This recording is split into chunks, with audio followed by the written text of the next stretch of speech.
Vous vous êtes déjà demandé pourquoi certains enfants de 8 à 10 ans n'aiment pas lire et ont des difficultés en lecture?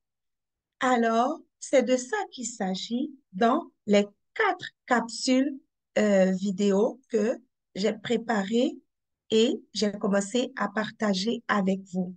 Nous en sommes à notre quatrième et dernière de cette série. Si vous n'avez pas encore eu l'occasion de regarder les 3 capsules précédentes, je vous encourage vraiment à aller les visionner. Dans ces capsules, j'ai parlé du rôle que joue le cerveau, de la dyslexie et aussi de l'environnement de lecture. Et aujourd'hui, je vais encore vous partager une autre raison dans cette vidéo. Je vous avais annoncé dans l'autre capsule que cette raison va être assez surprenante pour vous. En fait, elle concerne les défis familiaux et j'ai subdivisé cette raison en 7. Et c'est de ça qu'on va parler aujourd'hui. Donc, permettez-moi de me présenter avant de continuer. C'est Karine. Je suis consultante familiale en prévention de l'échec scolaire, enseignante et auteure jeunesse. J'ai eu l'occasion d'accompagner plusieurs enfants vers le succès scolaire alors qu'ils étaient en difficulté en lecture et sont complètement démotivés envers l'acte de lire. J'ai également eu un grand privilège à aider, équiper, accompagner des parents pour les outiller afin qu'ils puissent être efficaces en ce qui concerne le parcours scolaire de leurs enfants. Si ce n'est pas déjà fait, je vous invite vraiment à vous abonner à ma chaîne YouTube sur laquelle je partage fréquemment des astuces, des méthodes, des techniques, des conseils pour équiper les parents afin de les aider à accompagner leurs enfants dans, sur le chemin de la réussite scolaire. Sans plus tarder, abordons les 7 raisons qui découlent des défis familiaux et qui peuvent être des terrains vraiment qui prédisposent l'enfant à la non-motivation à lire et aussi à des difficultés en lecture. La première raison a trait à ce qui concerne les conflits qui jaillissent dans les familles et à répétition. Le fait que des membres de famille se chicanent tout le temps, où il y a des tensions fréquemment, des disputes ouvertes devant l'enfant, ça peut être nuisible à ses apprentissages. Donc, la deuxième raison a trait à l'instabilité domestique. Par exemple, s'il y a trop de changements constamment concernant le domicile de l'enfant, s'il y a également l'incertitude ou des incertitudes financières au sein de la famille et manifestées devant l'enfant ou des déménagements à répétition, cela pourrait favoriser des, euh, les défis en lecture et aussi la démotivation à lire chez l'enfant. La troisième raison euh, est notamment la négligence émotionnelle. Qu'est-ce que j'appelle négligence émotionnelle?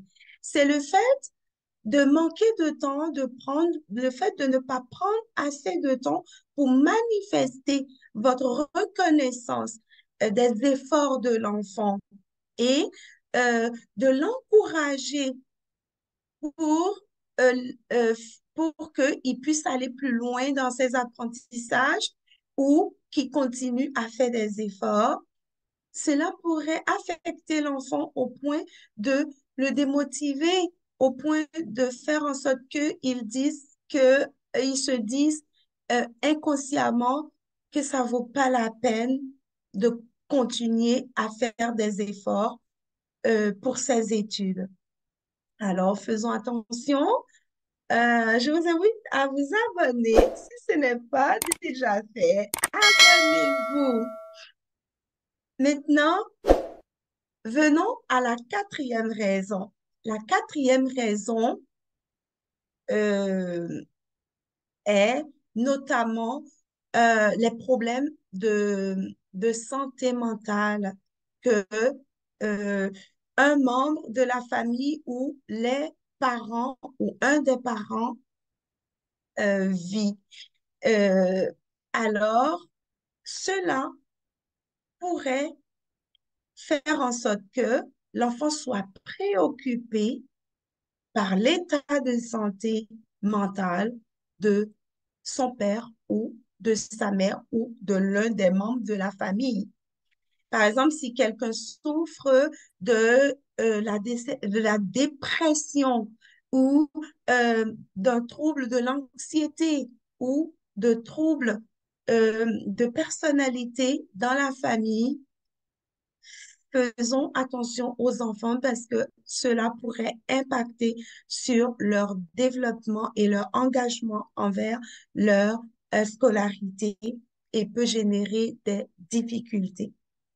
Maintenant, abordons le cinquième point, le cinquième facteur qui consiste à minimiser les abus et leurs effets sur l'enfant. Peu importe l'abus, qu'il soit physique, émotionnel ou autre, ça laisse des empreintes, ça laisse des traces, ça laisse des traumatismes et ces traumatismes peuvent affecter l'enfant au point de jouer sur sa concentration, sa motivation en ce qui concerne sa scolarité en général et euh, principalement la lecture et l'écriture. Faisons attention à cela. La sixième raison a trait à, aux pressions qu'on met involontairement à l'enfant. Je m'explique. Quand, à la veille d'un examen ou pendant les révisions, lié à une évaluation, on dit à l'enfant, oui, il va falloir que cette fois-ci, que tu viennes avec une bonne note, c'est important, je veux un 100%, je veux un 90%, et parfois, il y a des menaces qui s'en suivent. C'est un terrain qui prédispose l'enfant au découragement et peut affecter sa réussite scolaire, notamment favoriser les difficultés en lecture. Le septième point est les écrans. L'utilisation excessive et l'exposition excessive des écrans peut être un terrain qui prédispose l'enfant aux difficultés scolaires. Par exemple, le fait que l'enfant n'est pas un cadre prédéterminé pour l'utilisation de la tablette, l'utilisation des jeux vidéo, l'utilisation de l'ordinateur, euh, des chaînes YouTube à volonté, consommées à volonté, sans contrôle.